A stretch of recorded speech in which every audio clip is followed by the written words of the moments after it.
a little series last year around Valentine's Day, and it was something along the lines of Love Rekindled, or is it time to break up? I'm pretty sure that's exactly what it was, but I could be wrong.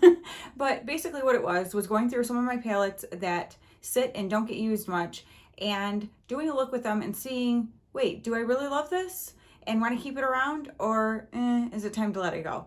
And I actually just I went through my palettes. I actually did a little bit of a declutter right after Christmas because I got a new makeup cart here, my second one.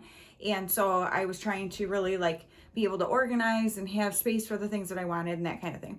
And so I did get rid of a few things, but there's, okay, I'm gonna be really honest. I got rid of like one palette. But anyway, so I'm like, okay, I need to go through these and really examine a few of these things. And so I didn't do that great. I pulled 5 palettes here, but I think 5 is good for this little series. And I'm just gonna try them out again, see how I really feel about them.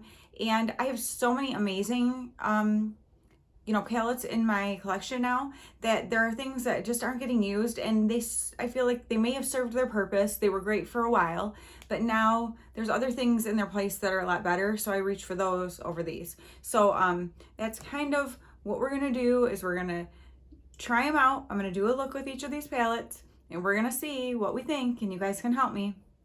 And just kind of decide if it's really something I need to keep, So the first one is the Maybelline Lemonade Craze palette.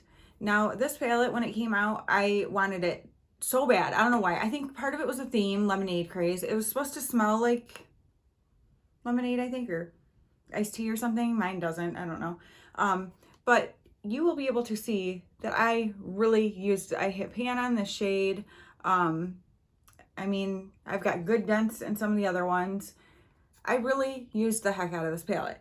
And so there's things that I really like about it, but then there's things that are like, And so I'm like, you know what? I tend to take this with me to like my church camp because it's kind of lighter makeup. I don't do like crazy looks on them there. I already wear like dresses every day, and people are like, oh, like you wear dresses at camp, but that's just what I feel comfortable in the summer. And so I'm like, this is like a pretty good kind of tamed down palette for stuff like that. However, do I have other palettes now that also fill that need? Yes. So we're gonna try and do a look with it and just see, do I love it enough to keep it, or is it time to pass it on? I fortunately I have a niece who is turning 15 in March, and I also have one of my 9-year-old nieces. She is so dang good with makeup. Like, you guys would not believe. My sister doesn't like let her wear makeup, but she lets her sometimes do her own, makeup or whatever. Or she'll like do my sister's makeup for her. And she does such a good job. She's amazing at it. And she's the sweetest thing. She's always like, Aunt Nell, I love your eye makeup. Like, she always makes a point to say something to me about it when we're together and stuff. And so I just love it. But so yeah, I have people to pass these on too, is I guess what I was trying to get to there. The next one is the Maybelline Soda Pop palette. So since I loved the Lemonade Craze palette so much, when this one came out, I was like, oh, I want that. And we did a swap. Katie from Tattooed Mama and I did a swap. And unfortunately, the palette I sent to her was one of the NYX Ultimate Edits, which I believe was in this series last year. I had one of them, the Phoenix one, I think it was called. They're not good. Do not spend your money on those. I think they're like, are they 5 shadows? They're like long and skinny. They're terrible. The pigmentation in those is terrible. And I felt so bad because I sent her like a bright colored one that I thought would be really fun for her aesthetic, like the way she does stuff. And it just didn't perform well.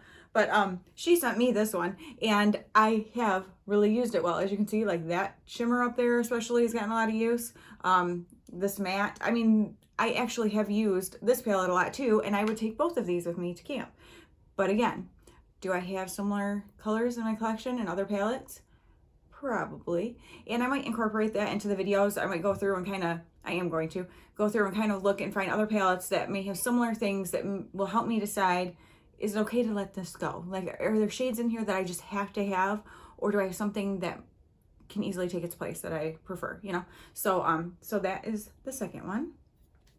And I'm also going to look, because some of these I did looks with last year, so I'm going to make sure I don't do the same one. And I will link the video from last year, that look, too, so that if you want to see the comparison, to be able to see like, oh, I really liked your look last year and this year, you should keep that. Or, you know, like one was good, one wasn't, or neither really were that great, or whatever, which could just be me playing them to my eyes, but you know. Okay, another one that was on the chopping block last year and is here again, and admittedly, I might have used this once, maybe twice during the summer, is the NYX Off Tropic palette. And these are the shades in here. When I got this, I just thought it was such a fun, summery palette.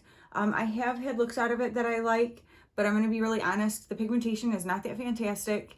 And so it's kind of one of those ones where it's like, I can work with it and make it work, but is it worth the work? Again, do I have other palettes with similar shades? Probably, so we'll be checking that out.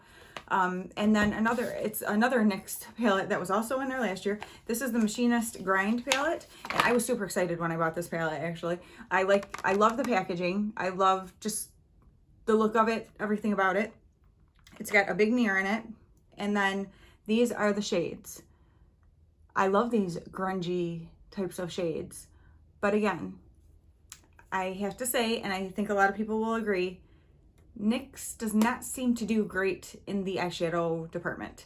I do not feel like their eyeshadows just, I don't know, they just leave a lot to be desired, I feel like. I don't feel like the pigmentation is great. They're chalky, kind of the mattes. The shimmers are not like bright and, you know, exciting. And so I have to say that these ones, I mean, I'm doing looks and we're going to look at them. We're going to compare it to other palettes, but there was a little dust floating in the air I had to knock out of there. But yeah, we'll see. And then the last palette is actually one that is fairly new to me.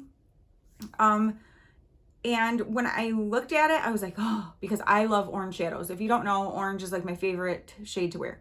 And so when I saw this, I was like, oh my gosh, like I was so excited about it. But then when I really looked at it again, I was like, how many colors in that are that unique and exciting? It is the Touch and Soul Fill Up Orange palette. So you're thinking, orange, you love orange shadows? The packaging is so cute. I love it. It's like glittery, and I really do like it. It's got a nice long mirror in it. And then it's got like the names are on the little sheet here. And the names are so cute. Milk Foam, Espresso, Tart, But First Cafe, Chai-Full, Affogato, I don't know what that is, sorry. Brown Sugar, Study Break, and Caution Hot.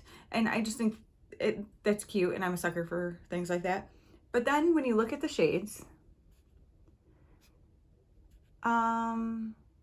okay. Do you see what I'm saying? Not real exciting. And truthfully, these two right here are like, they seem like the same color. I don't know actually if this was marketed to be used as like a face product, but let me see. Let's swatch it. I mean, I guess you can see it there. I don't think so. I mean, I wouldn't put a shimmery unless you're using it as like a highlight, but it's kind of a dark highlight for someone of my skin tone. I don't know. I just, like, the more I looked at it and I'm like, okay, the glitter is super duper chunky. It's pretty, but it falls everywhere. You have to use a glitter glue with this or it will not stay, but there it is. It's very pretty. But I like glitter, but I'm not a huge glitter person. And so I'm like, okay, will I really even use that glitter that much? And so then besides that, the other shades are totally shades that I most definitely have in other palettes. And I've only used it, I think 2 or 3 times. So to speak to like how it works, I don't really remember. So that's part of why I want to use it in this and just see, do I put it on and go, you know what, these are stunning and it's an easy orange look and I love it, so I'm just going to keep it? Or am I going to be like, Danielle, you don't need that. You know what I'm saying? So those are the 5 palettes. The Touch and Soul Fill Up Orange, the NYX Off Tropic, the NYX Machinist Grind, the Maybelline Lemonade Crease, and the Maybelline Soda Pop palette. So you are going to be seeing those, and I'm going to ask you guys your opinion and have you help me decide if they should stick around, if I've fallen back in love, or is it time to break up and send them packing. All right, I hope you guys look forward to this series. I had such a good feedback from it last year, and so I thought, you know what, why not try it again? And so we'll just see how it goes. All right, I will talk to you guys very soon. Bye.